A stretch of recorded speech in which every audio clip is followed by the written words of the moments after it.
भारत के शहर आगरा में यमुना नदी के किनारे खड़ी है एक ऐसी इमारत जिसे दुनिया मोहब्बत की सबसे बड़ी निशानी मानती है। ताजमहल। सफेद संगमरमर से बना यह खूबसूरत मकबरा सिर्फ एक इमारत नहीं, बल्कि एक बादशाह के टूटे दिल की कहानी है। आज हम सुनेंगे ताजमहल की पूरी कहानी। साल था 1607। मुगल बादशाह शाहजहां, उस समय शहजादे खुर्रम कहलाते थे। एक दिन उनकी मुलाकात हुई एक बेहद खूबसूरत लड़की से। नाम था अर्जुमंद बानो बेगम, जिसे बाद में दुनिया ने जाना मुमताज महल के नाम से। कहते हैं पहली ही नजर में शहजादा खुर्रम उनसे प्यार करने लगे थे। दोनों की शादी हुई और मुमताज शाहजहां की सबसे प्रिय बेगम बन गई। वह सिर्फ खूबसूरत ही नहीं, बल्कि समझदार, दयालु और हर मुश्किल में शाहजहां का साथ देने वाली थी। लेकिन वक्त हमेशा एक जैसा नहीं रहता। साल 1631। शाहजहां एक युद्ध अभियान पर थे। मुमताज भी उनके साथ थीं। उसी दौरान उन्होंने अपने 14वें बच्चे को जन्म दिया।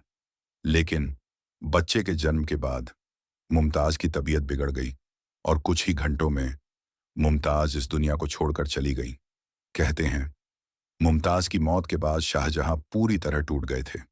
उन्होंने कई दिनों तक खुद को कमरे में बंद रखा। उनके बाल सफेद होने लगे और चेहरा बूढ़ा दिखने लगा। तब शाहजहां ने फैसला किया कि वह अपनी बेगम की याद में ऐसी इमारत बनवाएंगे जिसे दुनिया सदियों तक याद रखेगी। और फिर शुरू हुआ ताजमहल का निर्माण। साल 1632 में करीब 20,000 मजदूर, कलाकार और कारीगर इस काम में जुट गए। दुनिया भर से कीमती पत्थर मंगवाए गए। राजस्थान से सफेद संगमरमर, चीन से क्रिस्टल, तिब्बत से फिरोजा और अरब से खास पत्थर। कहते हैं ताजमहल बनाने में लगभग 22 साल लगे।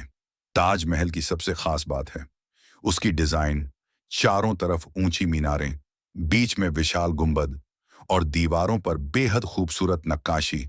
जब सूरज की रोशनी उस पर पड़ती है तो ताजमहल का रंग बदलता हुआ दिखाई देता है।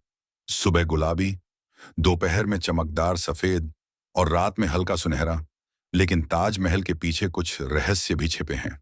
कहा जाता है कि शाहजहां चाहते थे कि यमुना नदी के दूसरी तरफ काले संगमरमर का एक और ताजमहल बने जिसमें उनकी कब्र बनाई जाए। लेकिन यह सपना कभी पूरा नहीं हो सका, क्योंकि उनके बेटे औरंगजेब ने उन्हें कैद कर लिया। शाहजहां को आगरा के किले में बंद कर दिया गया, जहां से वह दूर बैठे हर दिन ताजमहल को देखा करते थे। उसी ताजमहल को जो उनकी मोहब्बत की आखिरी निशानी था।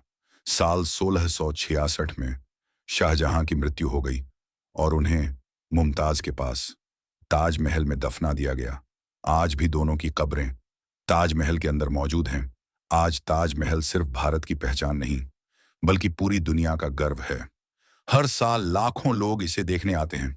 साल 1983 में यूनेस्को ने इसे विश्व धरोहर घोषित किया और बाद में इसे दुनिया के 7 अजूबों में भी शामिल किया गया। ताजमहल हमें याद दिलाता है कि सच्चा प्यार समय से भी बड़ा होता है। एक बादशाह चला गया, एक रानी भी चली गई, लेकिन उनकी मोहब्बत आज भी सफेद संगमरमर में जिंदा है। और शायद इसीलिए ताजमहल को कहते हैं मोहब्बत की सबसे खूबसूरत निशानी। अगर आपको यह कहानी पसंद आई हो तो इसे अपने दोस्तों के साथ जरूर शेयर करें और ऐसे ही ऐतिहासिक किस्सों के लिए जुड़े रहिए।